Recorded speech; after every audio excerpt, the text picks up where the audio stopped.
Bukan calang-calang orang yang jadi PM. Orang kata dia PM tepi. Sekarang jadi PM betul dah. Anwar Ibrahim ataupun Presiden PKR akhirnya jadi Perdana Menteri juga selepas berbagai liku lebih 20 tahun dihadapinya. Bayangkan dah kena penjara, keluar penjara, kata-kata yang famous, almost have numbers, lepas tu tak jadi PM. Then, PIU 15 juga jadi pentasnya. Tapi lepas hampir 3 bulan, apa yang PM kita ni dah buat? Lebih baik ataupun tidak daripada sebelum ni?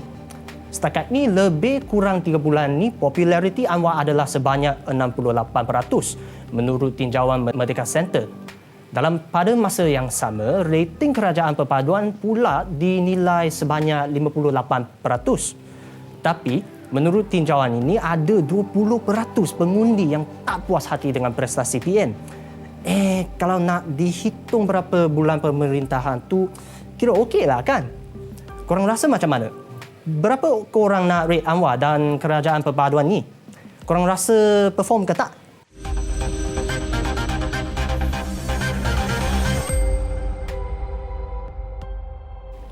Okey, sekarang kita nak cakap apa yang PM dah pernah buat.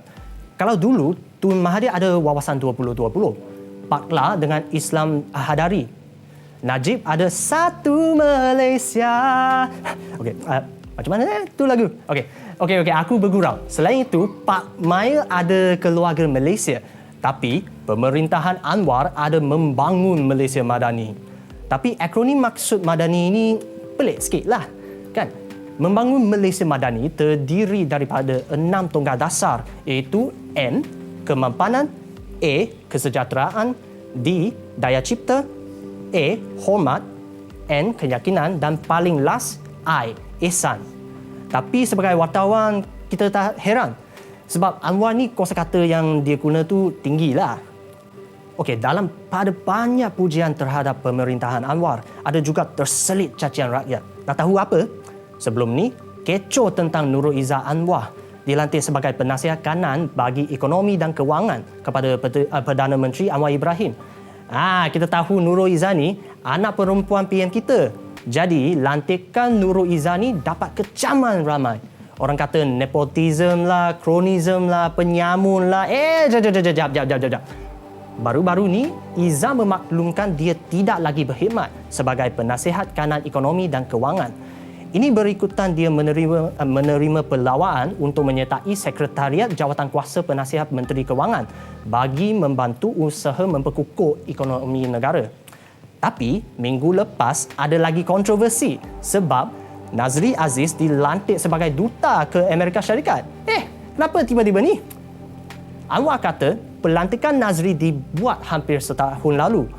Bagaimanapun kata Anwar, pelantikan bekas Menteri UMNO itu diumumkan baru-baru ini kerana pihak berkuasa Amerika mengambil masa kira-kira 6 bulan untuk meluluskan pelantikan itu. Ada yang kata pelantikan bekas Menteri Nazri Aziz sebagai duta ke US menunjukkan betapa teruk penilaian Anwar. Dua bekas diplomat iaitu Nur Farida Arifin dan Dennis Ignatius berkata pelantikan Nazri itu mengecewakan. So, in conclusion, korang rasa macam mana? Mengecewakan atau tak? Okey, kalau zaman Muhyiddin Yassin jadi PM, dia kasih keluar KWSP. Tetapi tidak waktu PM Anwar. Nampaknya desakan segelintir pencarum KWSP tidak berhasil setakat ini. Kerajaan tidak membenarkan pengeluaran KWSP menjelang pembentangan bajet 2023 pada 24 Februari ini. Tegas Perdana Menteri Anwar Ibrahim, pencarum perlu sedar bahawa pengeluaran KWSP boleh menjejaskan simpanan keperluan mereka selepas bersara. Bab ni saya sokong. Tapi, korang rasa macam mana? Okey, ada lagi satu topik. Ada yang kata GST ini lebih baik sebab dia lebih telus daripada SST. Tetapi kerajaan tidak bercadang untuk memperkenalkan semula GST ini. Perdana Menteri berkata banyak cara nak tampung perbelanjaan dan menyelesaikan hutang kerajaan. Korang tahu tak, hutang sekarang sudah mencecah 1.5 trilion ringgit. Ia bersamaan 82% daripada KDNK negara. So macam mana? Apa yang PM kita buat sekarang ni? Baik untuk negara kita tak? Apa-apa pun korang nilailah sendiri. Kalau baik, kita kekalkan untuk PIU akan datang. Kalau rasa tak baik, tukarkan kerajaan baru. Kan senang.